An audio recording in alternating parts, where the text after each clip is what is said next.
नमस्कार, आप देख रहे हैं आज तक। आपके साथ मैं हूं अंजना ओम कश्यप। वक्त हल्ला बोल का है, हमें राही वोट के। राहुल गांधी यही कहते हुए कन्याकुमारी से निकले हैं। 5 महीनों तक पदयात्रा करेंगे, जिसका नाम उन्होंने दिया है भारत जोड़ो यात्रा। कांग्रेस कह रही है कि राहुल गांधी के मुताबिक इस यात्रा का मकसद महंगाई, बेरोजगारी की समस्या के खिलाफ हल्ला बोल है, विभाजनकारी ताकतों के खिलाफ हल्ला बोल है। लेकिन हकीकत यह है कि अपनी खोई ताकत को तलाशने के लिए कांग्रेस का सियासी हल्ला बोल है। ये रिपोर्ट देखिए, फिर चर्चा की शुरू। चली चली चली भारत जोड़ो यात्रा, चली चली चली चली चली भारत जोड़ो यात्रा, चली। राहुल गांधी की सवारी निकल गई है। एक दिन में 22 से 23 किलोमीटर होगी यात्रा। 150 दिन में 3570 किलोमीटर कन्याकुमारी से कश्मीर तक कांग्रेस की भारत जोड़ो यात्रा लॉन्च हो गई। राहुल गांधी ने श्रीपेरुम्बदूर में राजीव गांधी मेमोरियल में सिर झुकाकर हुंकार भरा कि मेरे पिता नफरत वाली सियासत के शिकार हुए, मैं अपने देश को नहीं होने दूंगा। राहुल जब कन्याकुमारी से कश्मीर की तरफ निकलने वाले थे, तब उनकी भारत जोड़ो यात्रा पर हमले की शुरुआत पूर्वोत्तर से हुई। असम के मुख्यमंत्री हेमंत बिस्वा शर्मा ने उन्हें यात्रा की शुरुआत पाकिस्तान से करने की नसीहत दी। क्यों कहा उन्होंने ऐसा, सुनिए। भारत तो डिवाइड हो गया 1947 में। अगर भारत जोड़ो यात्रा करना है तो राहुल गांधी को ये यात्रा पाकिस्तान में करना सही है। भारत में यात्रा करने से क्या फायदा होगा? भारत तो जुड़ा हुआ है, खंडित क्या हुआ? पाकिस्तान ही खंडित हुआ। तो इसीलिए मैं राहुल गांधी को सलाह देता हूं कि भारत जोड़ो कार्यक्रम आप पाकिस्तान में लेके जाइए। हेमंत बिस्वा शर्मा आजकल जहर उगलने का काम कर रहे हैं। नए नए मुल्ला हैं, पहले कांग्रेस में थे, अब भाजपा में गए हैं, तो नया मुल्ला ज्यादा प्याज खाता है। ये संघ के कार्यालय में गए होंगे और उन्होंने अखंड भारत का नक्शा देखा, जिसमें पाकिस्तान, नेपाल, भूटान, बांग्लादेश, अफगानिस्तान सब है। बीजेपी ने सबसे बड़ा आरोप लगाया कि जिस कांग्रेस ने देश को धर्म जाति के नाम पर बांटा, वो अब भारत जोड़ो यात्रा पर निकली है।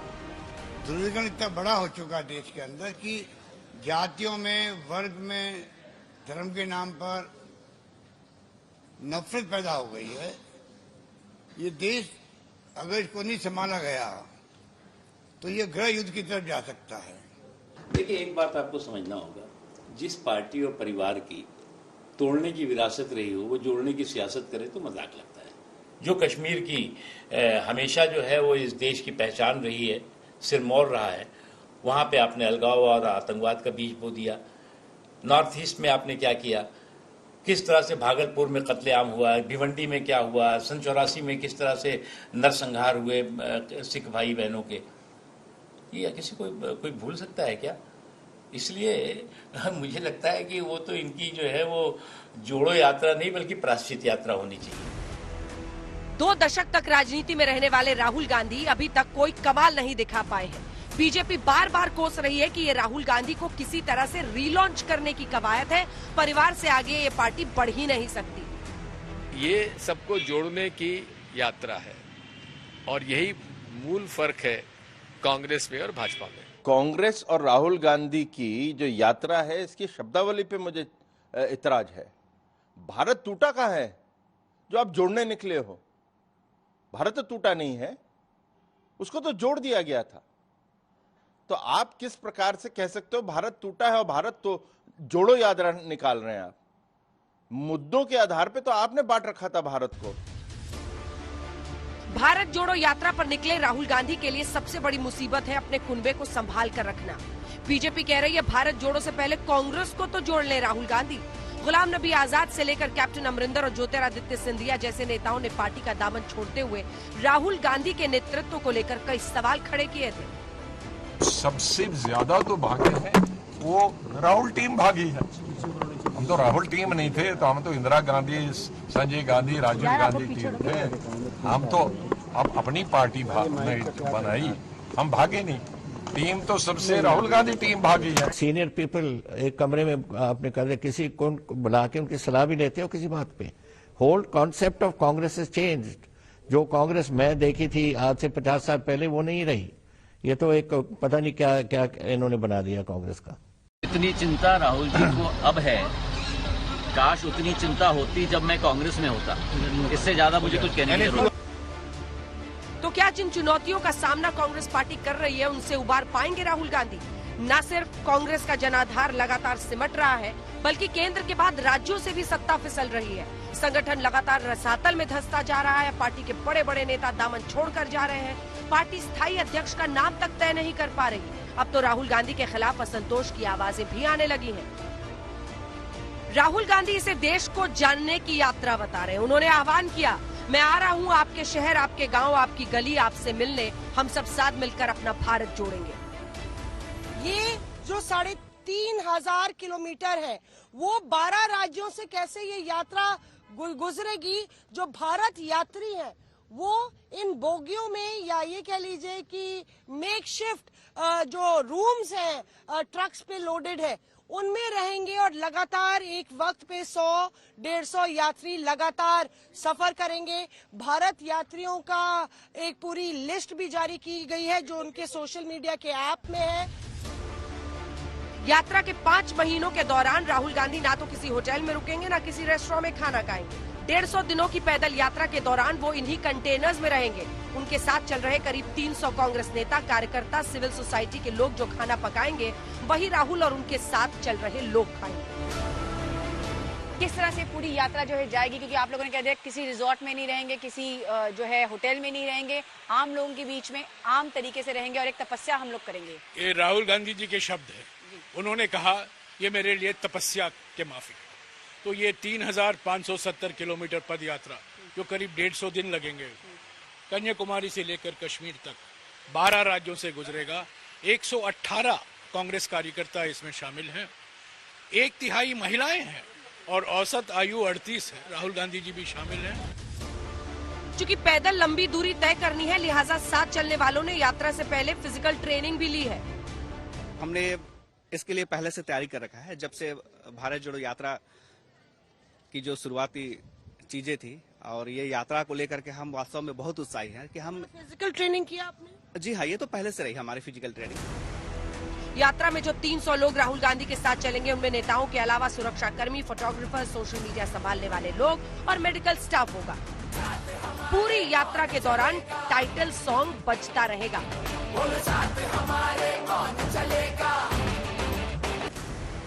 12 राज्यों से गुजरेगी ये यात्रा।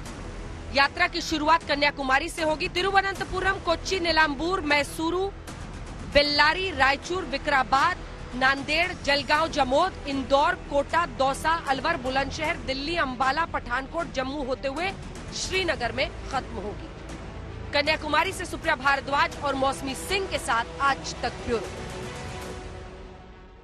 तो आइए चर्चा की शुरुआत करते हैं और आज तो टक्कर करते हैं। गौरव भाटिया राष्ट्रीय प्रवक्ता बीजेपी के हमारे साथ जुड़ गए, संजय निरुपम जी प्रवक्ता कांग्रेस पार्टी के हमारे साथ जुड़ गए, कुछ ही देर में रणदीप सुरजेवाला जी भी सांसद हमारे साथ जुड़ेंगे चर्चा में।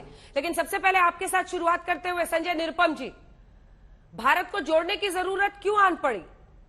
बीजेपी कह रही है प्रायश्चित यात्रा है, जो जाति और धर्म के आधार पर आपने देश के कई बंटवारे किए। प्रायश्चित यात्रा ये राहुल गांधी निकाल रहे हैं, उनको रीलॉन्च करने के लिए ये यात्रा है।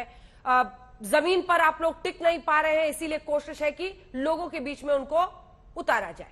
संजय,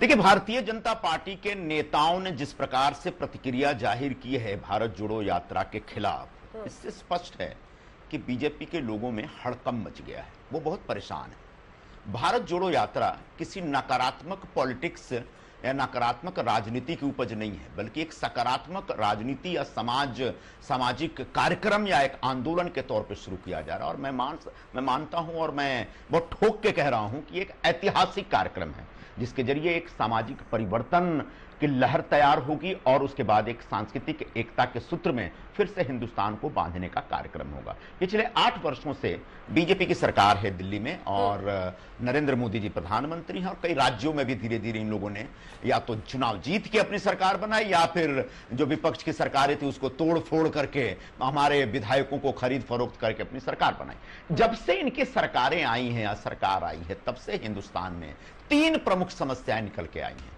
पहली समस्या जो है आर्थिक विषमता। आर्थिक विषमता मतलब महंगाई बहुत तेजी से बढ़ी है हालांकि सरकार से जुड़े जो बीजेपी के सांसद हैं, जो मंत्रीगण हैं, वो तो कहते हैं महंगाई है ही नहीं कहीं। मैं तो बताना चाहूंगा कि 2021 में हमारे यहाँ जो इन्फ्लेशन का रेट था वो 4.23 था और अप्रैल 2022 में ये बढ़कर के 7.79 हो चुका है। और ये हम नहीं कह रहे हैं, कंज्यूमर अफेयर्स डिपार्टमेंट का वेबसाइट कह रहा है, यानी भारत सरकार खुद कह रही है महंगाई बढ़ी है। आटा 20 रुपए था, 40 रुपए हो गया। दूध 30 रुपए था, 62 रुपए हो गया। चावल भी महंगा हो गया। पेट्रोलियम प्रोडक्ट्स की हालत तो बहुत ही खराब है। 400 रुपए में हम लोग गैस का सिलेंडर देते थे, आज बढ़कर के हो गया 1000 से ऊपर। तो ये पेट्रो प्रोडक्ट्स के ऊपर जो भाव, तो एक महंगाई एक बड़ी समस्या है। और महंगाई के साथ साथ जो एक खाई बढ़ी है, आर्थिक गैप जो बढ़ा है, वो भयंकर हुआ। अमीर बहुत तेजी से अमीर होते चले जा रहे हैं और गरीब लगातार गरीब होते चले जा रहे हैं। जब हमारी सरकार थी तो हमने 27 करोड़ लोगों को गरीबी रेखा से ऊपर किया, जबकि इनकी जब से सरकार आई है तब से 23 करोड़ लोग और गरीब हो गए हैं। तो आर्थिक विषमता तेजी से बढ़ी। इसके साथ साथ बेरोजगारी की कहानी तो है कि हरि अनंत हरि कथा अनंत। इसके ऊपर जितना बोला जाए कम है। खुद एक केंद्रीय मंत्री ने संसद में बयान दिया है कि पिछले 8 वर्षों में, एक सवाल के जवाब में कहा कि पिछले 8 वर्षों में 22 करोड़ लोगों ने रोजगार मांगे। रोजगार कितने लोगों को दिए? 7.5 लाख लोगों को। तो बेरोजगारी तेजी से बढ़ी है। बेरोजगारी तो एक आर्थिक विषमता एक विषय है जिसको हम हाईलाइट करना चाहते हैं और लोगों को उनसे जोड़ना चाहते हैं, लोगों के अंदर एक चेतना पैदा करना चाहते हैं। दूसरा बड़ा विषय है सामाजिक समरसता का। सामाजिक समरसता नष्ट हुई है।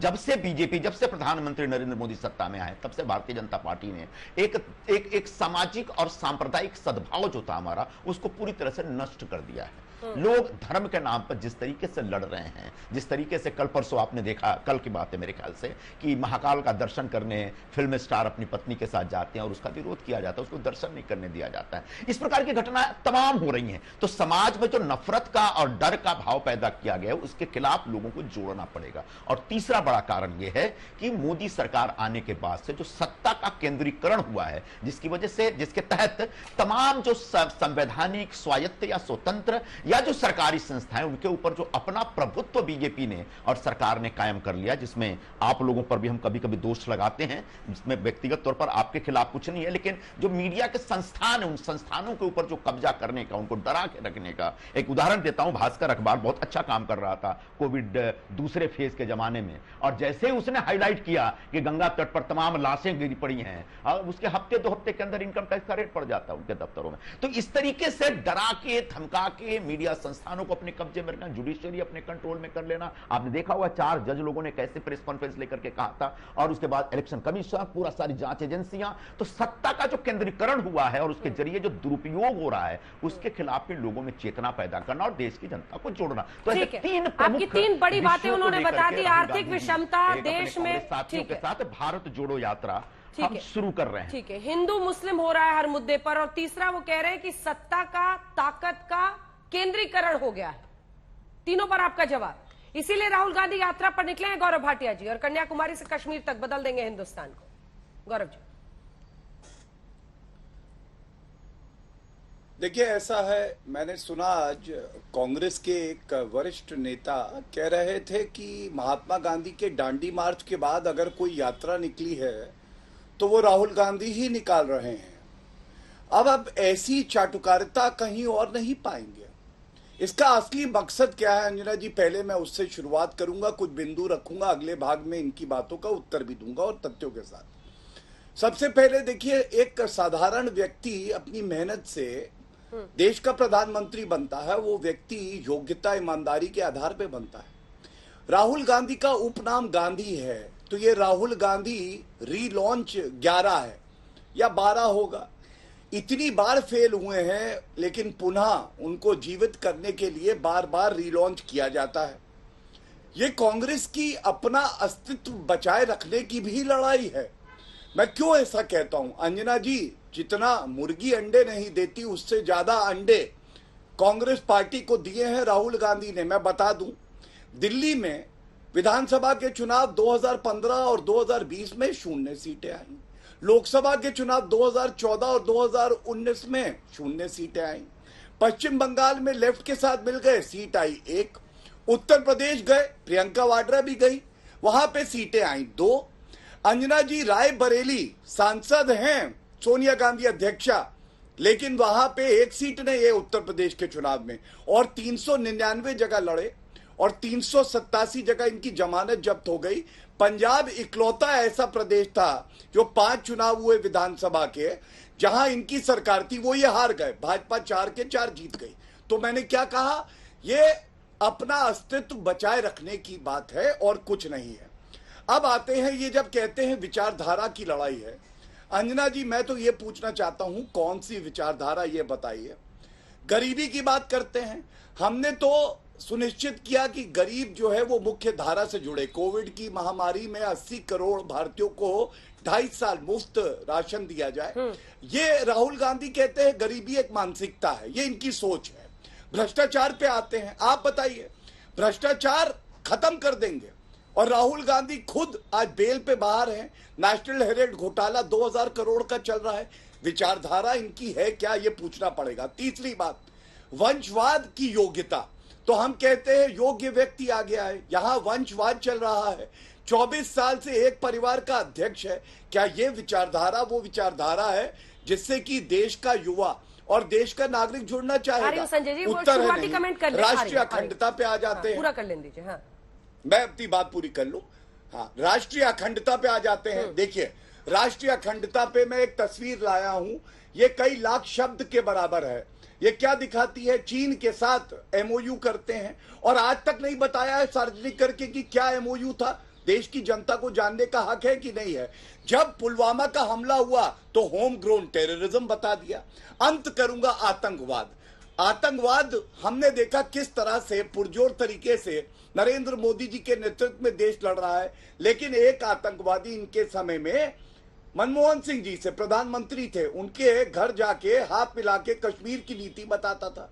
मैं आज एक नागरिक होने के नाते ये पूछना चाहता हूं, आप बताइए, ये सारी जो कमियां हैं ये क्या नहीं दिखाती कि आज कांग्रेस पार्टी टाइटैनिक शिप है और ये डूबेगा?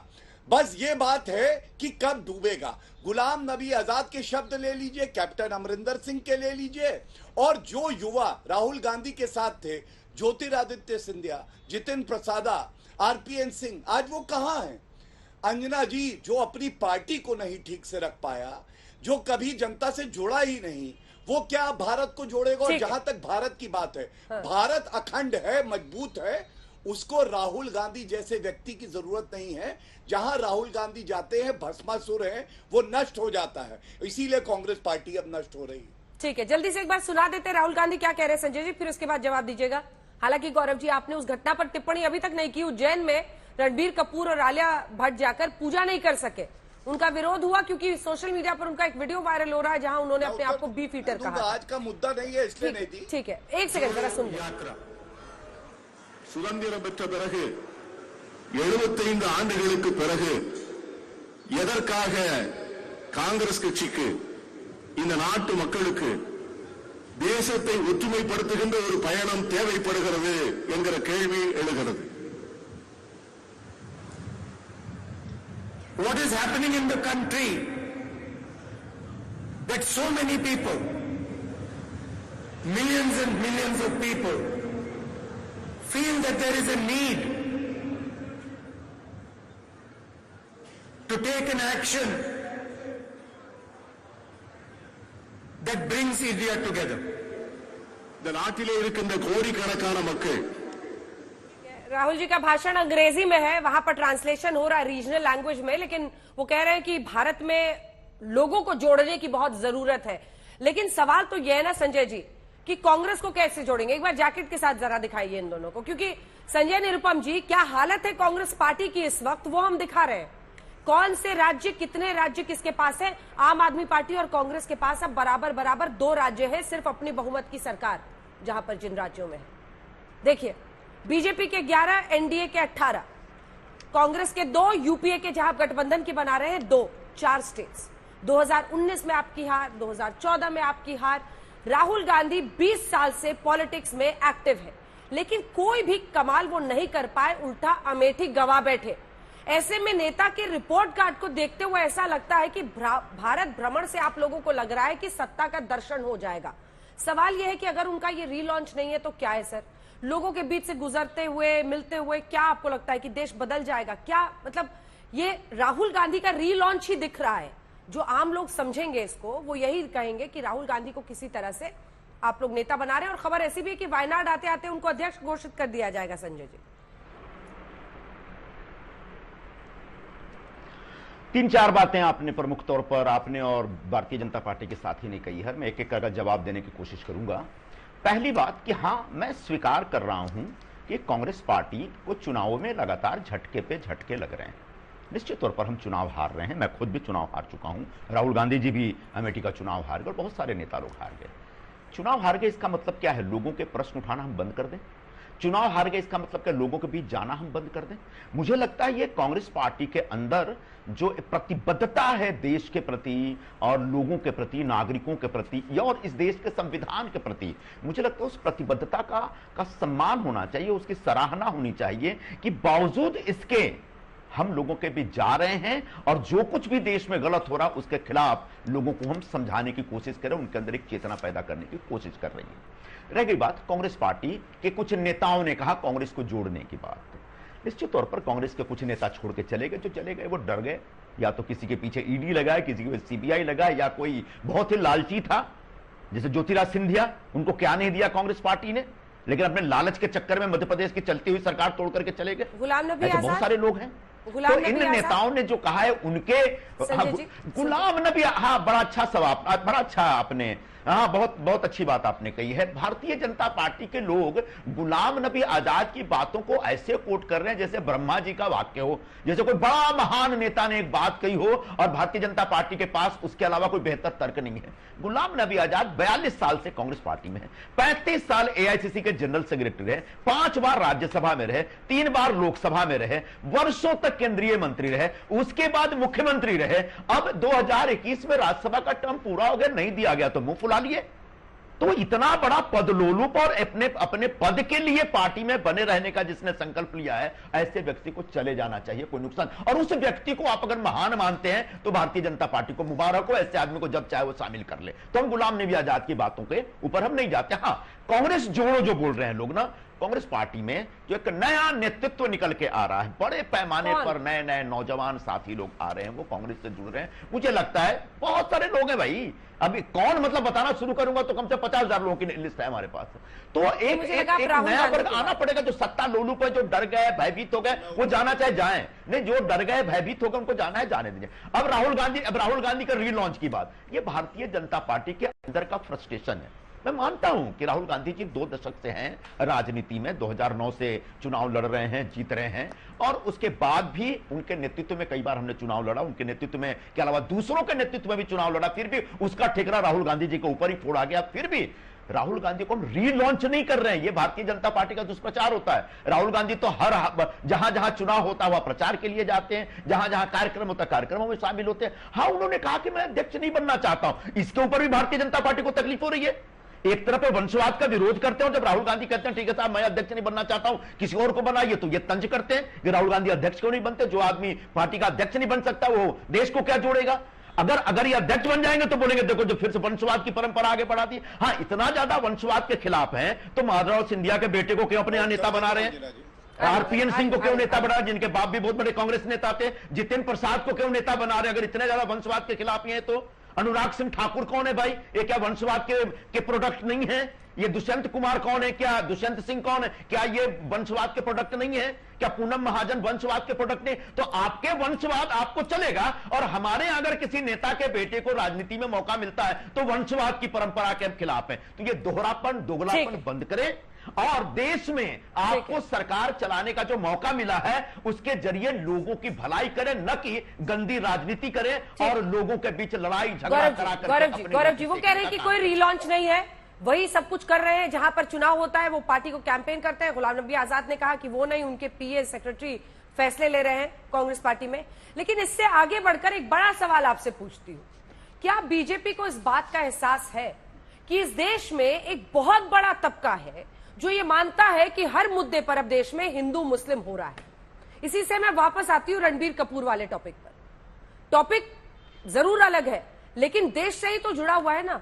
इस घटना को सुनकर देश में हर किसी को लग रहा है कि यह कौन सी बात हो गई कि कोई अगर बीफ खाता है तो उसको हम मंदिर में नहीं जाने देंगे। वहां पर हिंदू संगठन इस तरह से प्रोटेस्ट करते हैं, पुलिस को उन पर लाठी चलानी पड़ती है, फिर भी उन दोनों को डर के वहां से भागना पड़ता है, पूजा नहीं कर पाते। मेरा सवाल आपसे ये है कि इन्होंने नाम भी दिया है भारत जोड़ो, क्या बीजेपी को इस बात का एहसास है कि जो एक बड़ा वर्ग ये मानता है कि देश में हिंदू मुस्लिम हो रहा है, जो फेंस सिटर्स हैं, वो इस यात्रा के जरिए कांग्रेस पार्टी की तरफ झुक सकते हैं? गौरव जी। अंजना जी, आपने सवाल किया दूसरी बार, मैं पहले इस बात का उत्तर दूंगा, फिर कुछ तथ्य रखना चाहूंगा। अंजना जी, मुझे याद आता है कि हिंदू आतंकवाद का आविष्कार, आतंकवाद हिंदू, सैफरन टेरर, और तत्कालीन गृह मंत्री कह रहे थे वो हिंदू मुस्लिम था या नहीं था मुझे नहीं पता, आप बड़ी प्रतिष्ठित एंकर है, बता पाएंगी। जब कांग्रेस पार्टी के बड़े नेता राहुल गांधी, इनके हिसाब से, हमारे हिसाब से तो बड़े नेता हम उसको नहीं मानते हैं, कहते हैं कि कांग्रेस मुस्लिम पार्टी है, वो हिंदू मुस्लिम करना था या नहीं था।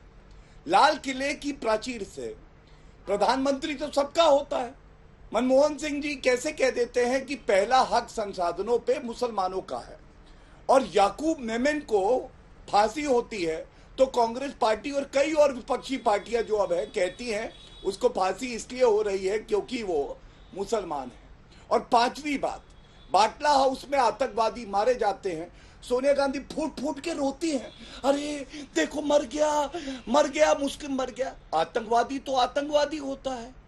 हिंदू मुस्लिम तब होता था जब ये तुष्टीकरण की सांप्रदायिक राजनीति करते थे, और अब जो हो रहा है बिना भेदभाव के सशक्तिकरण हो रहा है। हिंदू मुस्लिम सिख ईसाई जैन बौद्ध सब भाई भाई, लेकिन किसी को भी आप तुष्टीकरण करके, भेदभाव करके प्रथम दर्जा और बाकियों को द्वितीय दर्जे का नागरिक नहीं बनाएंगे। आपने कहा मूवी की बात, मुझे याद आता है अंजना जी, आप भी मुझे सही कर सकती हैं गलत हो तो, यही रणबीर कपूर और आलिया भट्ट काशी विश्वनाथ मंदिर में पूजा कर रहे थे, उन्होंने पूरी पिक्चर की शूटिंग करी, तो फिर वो कैसे हो गए? वही रणबीर कपूर है। अगर कहीं कोई घटना होती है, एक लोगों का गुट आता है और रोकता है, संवैधानिक नहीं है, मैं बिल्कुल स्पष्ट कह दूं, लेकिन आप कहें कि पूरे भारत में ऐसा हो रहा है, ये भी सही नहीं है अंजना जी। इससे हमारा देश बदनाम होता है। जैसे विदेशी धरती पे जाके राहुल गांधी कहते हैं कि नफरत फैली हुई है, केरोसिन डाला जा रहा है पूरे भारत में। अंजना जी, आप अपने स्टूडियो में बैठी है, क्या जो मुसलमान हमारे भाई हैं उनसे हम लोग बातचीत नहीं करते? हम न्यायालय जाते हैं, कितने मुस्लिम दोस्त हैं हमारे, हम लोग गले लगते हैं, सब साथ में हैं। ये क्यों है कि अगर रकबर खान के साथ गलत हो तो आप कहें कि देखिए गलत है, लेकिन खेताराम उसी दिन मारा जाएगा तो राहुल गांधी के मुंह में दही जम जाएगी। अब मैं एक बात बताता हूं जो बड़ी अहम है। देखिए, आप एक बात जान लीजिए, इस डिबेट में संजय निरुपम जी ने राहुल गांधी का नाम 108 बार जपा, कांग्रेस पार्टी का 8 बार नहीं जपा। तभी मैं कहता हूं कि 150 दिन राहुल गांधी कम से कम भारत में रहेंगे, यही एक उपलब्धि होने वाली है। और मुझे ऐसा लगता है कि ये बीच में छोड़ के भागेंगे जरूर, क्योंकि इनका एक बूंद पसीना जब गिरेगा तो 25-30 बड़े नेता आएंगे, कहेंगे ये देखो इसका पसीना गिरा है, ये बूंद रख लो। अरे ये महलों में रहने वाले, ये क्या भारत जोड़ेंगे? ये क्या किसी के साथ रहेंगे? इनके साथ एयर कंडीशन चलता है, वहां पे ये बातचीत हो रही है कि इटालियन पिज्जा खाएंगे या चिकन बर्गर खाएंगे। अब आप बताइए भारत जोड़ो यात्रा क्या लेंगे? और अगर आप मुझे 1 मिनट का समय दे तो मैं एक और बहुत इंपॉर्टेंट बात उठाना चाहता हूं। मैं आपको टाइम दूंगी, लेकिन मुझे ये बताइए कि आप कभी पिज्जा नहीं खाते क्या? बीजेपी वाले कभी पिज्जा बर्गर नहीं खाते क्या? मतलब पिज्जा बर्गर खाने पर भी टिप्पणी, ये क्या हो गया? मतलब भारत में कोई पिज्जा नहीं खा रहा है क्या? अंजना जी, देखिए, अपनी मेहनत से कमाया हो रुपया ना, तो बाटी चोखा खाओ, पिज्जा खाओ, दाल रोटी खाओ, डोसा खाओ, कुछ भी खाओ। लेकिन बिना मेहनत किए टैक्स पेयर के रुपए से जेड सिक्योरिटी रखोगे, चलोगे सरकारी गाड़ी में, बंगला लोगे सरकारी, और लूट खसोट करोगे नेशनल हेराल्ड केस में, अपनी जेब से देश के लिए ठंडी नहीं दोगे, कोविड को मोविड बुलाओगे, तो कष्ट होगा तो पूछा जाएगा।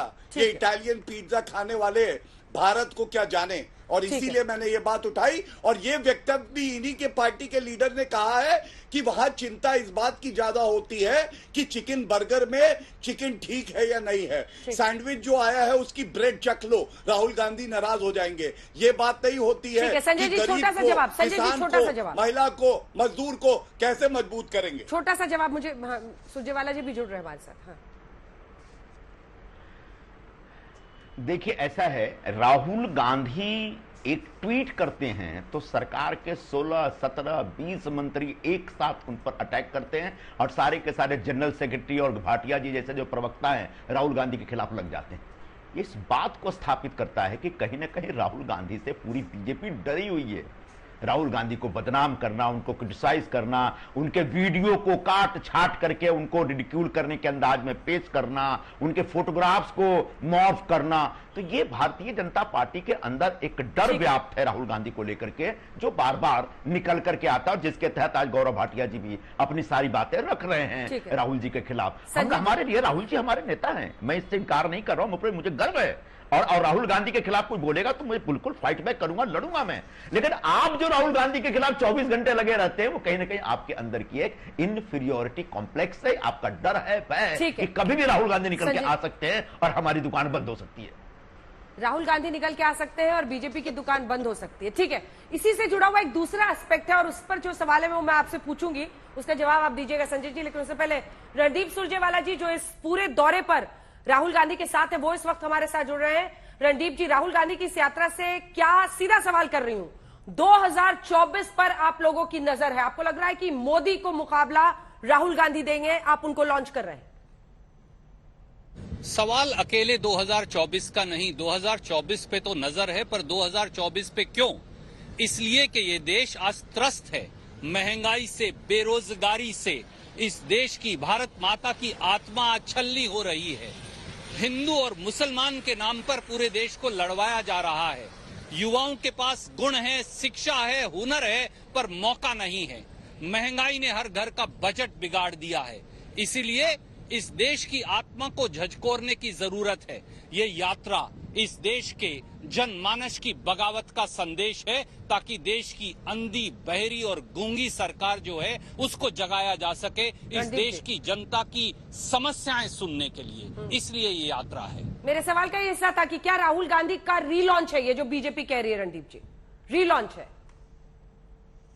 भारतीय जनता पार्टी इस देश के लोगों का मजाक उड़ा रही है। 400 रुपए का सिलेंडर 1100 रुपए का हो जाए, क्या ये मजाक है? खाने का तेल 200 रुपया लीटर हो जाए, क्या ये मजाक है?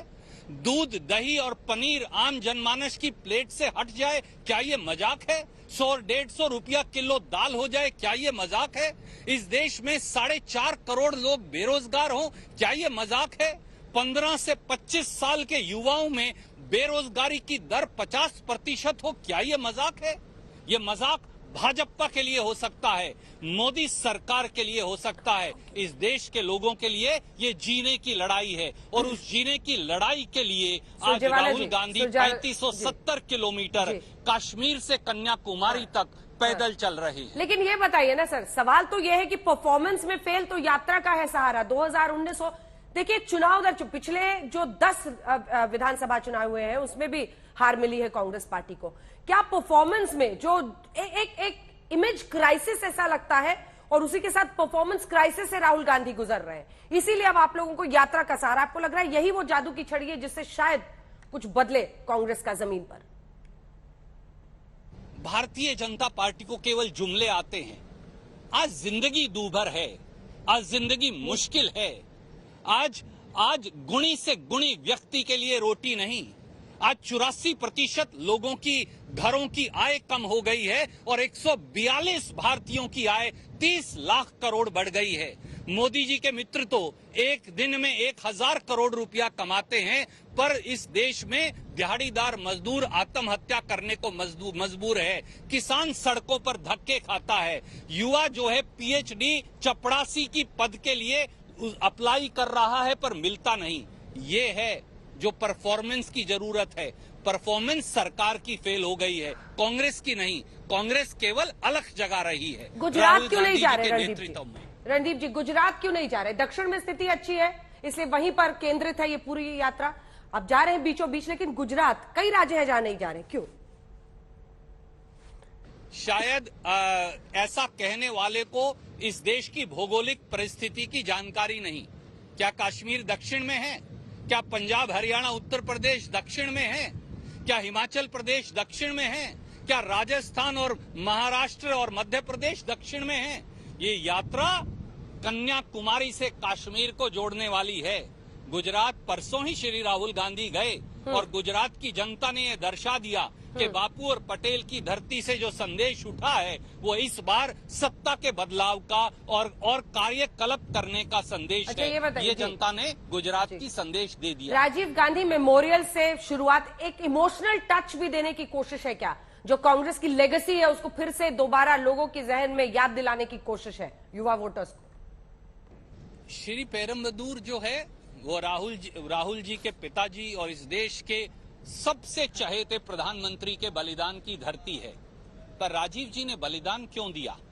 उग्रवाद से लड़ने के लिए और इस देश की अखंडता के लिए। आज इस देश की आत्मा के टुकड़े किए जा रहे हैं। कहीं हिंदू मुसलमान की लड़ाई, कहीं मराठा गैर मराठा की लड़ाई, कहीं पटेल गैर पटेल की लड़ाई, कहीं पाटीदार गैर पाटीदार की लड़ाई, कहीं राजपूत गैर राजपूत, आदिवासी गैर आदिवासी की लड़ाई। इस पूरे देश को जाति और धर्म के आधार के बंटवारे पर नफरत के बीज बोकर यही रणदीप जी बीजेपी आपके लिए कह रही है। वो कह रही है कि कांग्रेस ने बांटा है, आप प्रायश्चित यात्रा करिए। ये प्रायश्चित यात्रा कहिए इसे। कांग्रेस बांट चुकी है देश को जाति पर, धर्म पर। ये अपने आप में एक और मजाक है इस देश की गंगा जुमनी तहजीब का भी और इस देश के संविधान में रची बसी समरसता का भी। सब जानते हैं कि हिंदू और मुसलमान के बंटवारे के बीज बोकर एक जाति और धर्म को दूसरी जाति और धर्म का भय दिखाकर राजनीति कौन करता है? भाजपा की राजनीति का आधार ही मंदिर मस्जिद है। वो पार्टी ये बात कर रही है जो हरियाणा में जाट और गैर जाट को लड़वाएंगे, राजस्थान में राजपूत और गैर राजपूत को लड़ाएंगे, उत्तर प्रदेश में दलित और अगड़ों को लड़वाएंगे, गुजरात में पाटीदार और गैर पाटीदार को लड़वाएंगे, झारखंड में आदिवासी और गैर आदिवासी को लड़ाएंगे, महाराष्ट्र में मराठा और गैर मराठा को लड़ाएंगे और पूरे देश को विभाजित करते जाएंगे। देश अब करवट ले रहा है। देश के लोग जान गए हैं कि गैस का सिलेंडर 1100 से 400 केवल हिंदू मुसलमान के आधार पर नहीं होगा।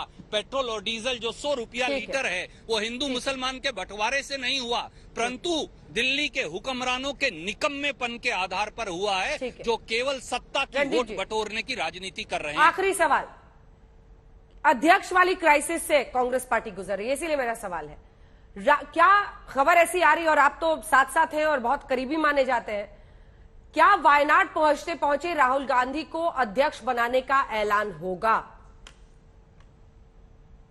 सवाल एक संसदीय क्षेत्र का है ही नहीं। 100% कांग्रेस कार्यकर्ता ये चाहते हैं कि श्री राहुल गांधी नेतृत्व करें। ये यात्रा भी तो अपने आप में एक तपस्या है।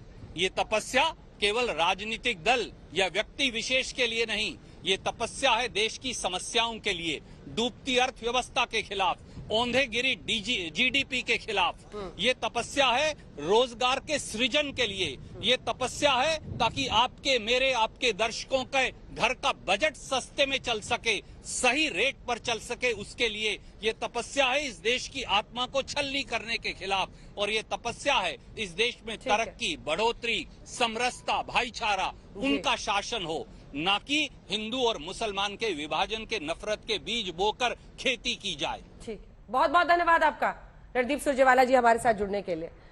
लेकिन एक जो सवाल था, एक छोटा सा आप जवाब दीजिएगा, क्योंकि कांग्रेस का पक्ष उनकी बातों से भी आया है। संजय जी, एक इमेज क्राइसिस राहुल गांधी के इर्द गिर्द बन चुकी है। समय दे दीजिए, ठीक है, थोड़ा आ रहे सर, आ रहे गौरव जी। अरे यात्रा इनकी है, थोड़ा इनको बोलने तो दीजिए। आप रोज तो आप ही लोग सबसे ज्यादा बोलते हैं। ऐसा ना करिए। आ रहे नहीं, हम तो बोलते ही नहीं है। आप जब कहती हैं हम तभी बोलते हैं, लेकिन जब बोलते हैं तो ठोस बोलते हैं। इमेज क्राइसिस राहुल गांधी को लेकर एक इमेज क्राइसिस है अंदर ही अंदर। ये आप सबके लिए एक मतलब कांग्रेस को ज्यादा एफर्ट इसमें लगाना पड़ता है कि उस इमेज क्राइसिस को हम कैसे फाइट करें, उसके लिए फायर फाइटिंग करनी पड़ती है।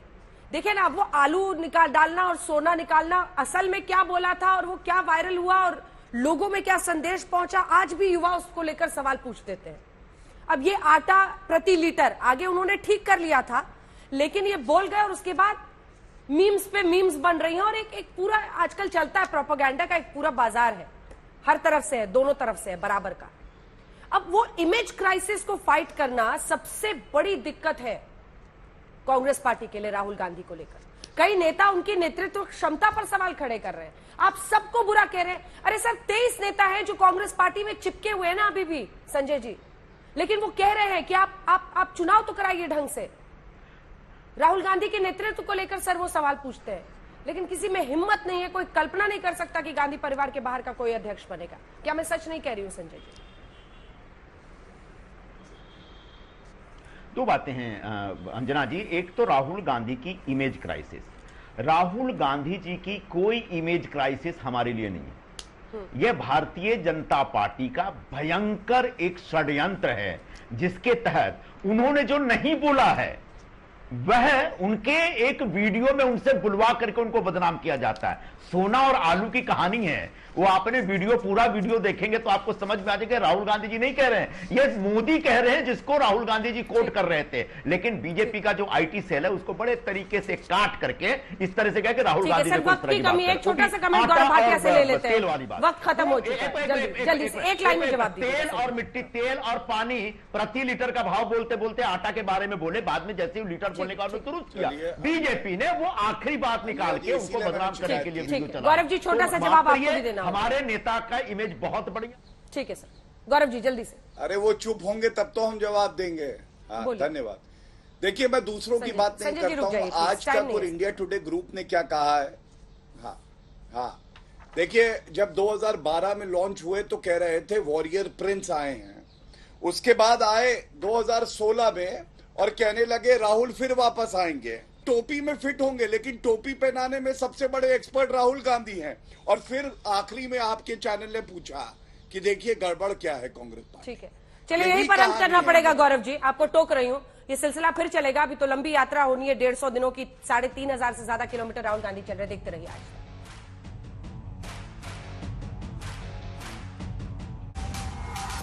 आज तक HD, सबसे तेज सबसे ज्यादा।